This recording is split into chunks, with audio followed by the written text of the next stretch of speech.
Well, today a group of school-age climate warriors announced a virtual strike, virtual this time, of all school students who want more ambitious action on climate change from the Australian government. Yes, they're back in. You've got to give them full points for timing.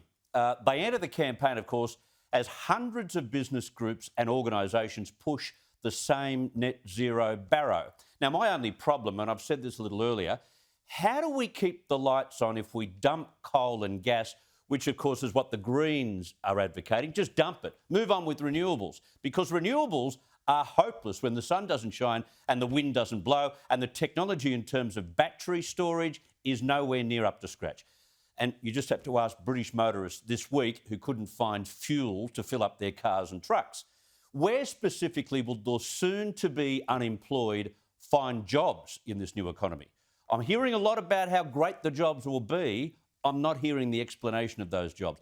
And of these myriad of Australian and multinational companies who are flying the net zero flag proudly, what actually are they doing themselves to make a difference to CO2 emissions? Joining me now is Purpose Bureau Chief Executive Nick Kamper, whose data company has been crunching the numbers and has found a little bit more talk than action. Nick, thank you very much for your time. There's a lot of talk. I'm hearing it everywhere.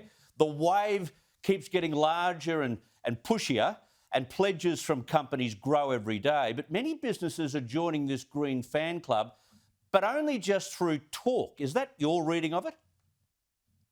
Yes and no, Chris. So thanks for having me on.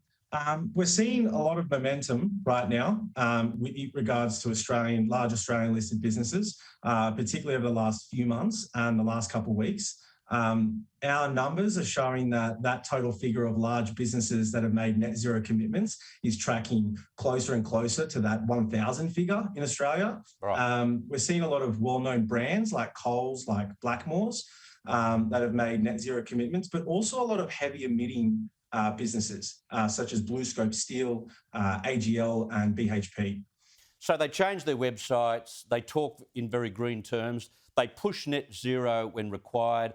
They're part of this green club, but are they actually doing anything specifically to reduce their footprint?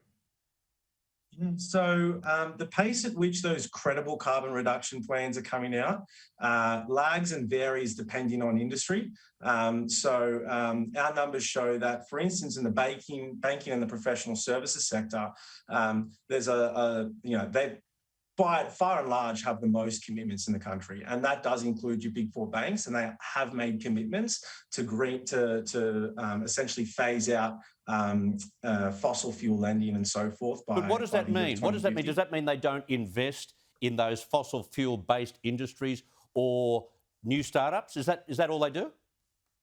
Essentially, over time, you'll see that the lending portfolio of these banks will compose of less businesses that have less carbon reduction plans or credible carbon reduction plans. So it's not all jumping into, straight, is BHP emitting emissions and therefore we won't lend them any money, but more about, okay, we do lend money to BHP. What is their commitment? How credible is their carbon reduction plan? And does that fit within our plan as a bank to reduce our carbon profile from our lending portfolio to zero by 2050? Does a net zero commitment mean much? And what does it mean? Like, how do you even measure if a business is walking all their talk?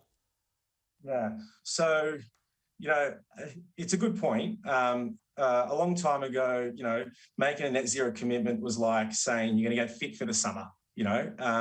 Easy to say, it's harder to live up to. Nowadays, though, when you make a net zero commitment, shareholders and regulators really do close in and they expect to see a credible carbon reduction plan. And that involves looking at things like what's the emissions profile of the goods that a business buys. So if you're a supermarket retail chain like Coles, the emissions associated with the beef they buy and then, of course, also the products that they sell. So as a mining company, and if you're selling coal, the emissions associated with burning that coal. So they're looking at those ends. And typically, the amount of work that a business has done within their supply chain or the carbon emissions associated with the products that they sell are typically the larger and more challenging pieces of a carbon reduction plan that your regulators and shareholders would be interested in. And how do we compare in this country in making these pledges and walking the talk when you look at other countries? Yeah, it's really interesting because net zero commitments as a metric is really, really good to understand momentum, to understand which sectors are engaging and so forth. You know, essentially 1.5 degrees is the benchmark, right? You know, businesses that are taking the most action to reduce the consequences of climate change have that 1.5 degrees piece in their carbon reduction plan. And there was data from Accenture today that showed that 24% of Australian listed businesses have that kind of really ambitious plan. But over in the UK, that's more like 61%.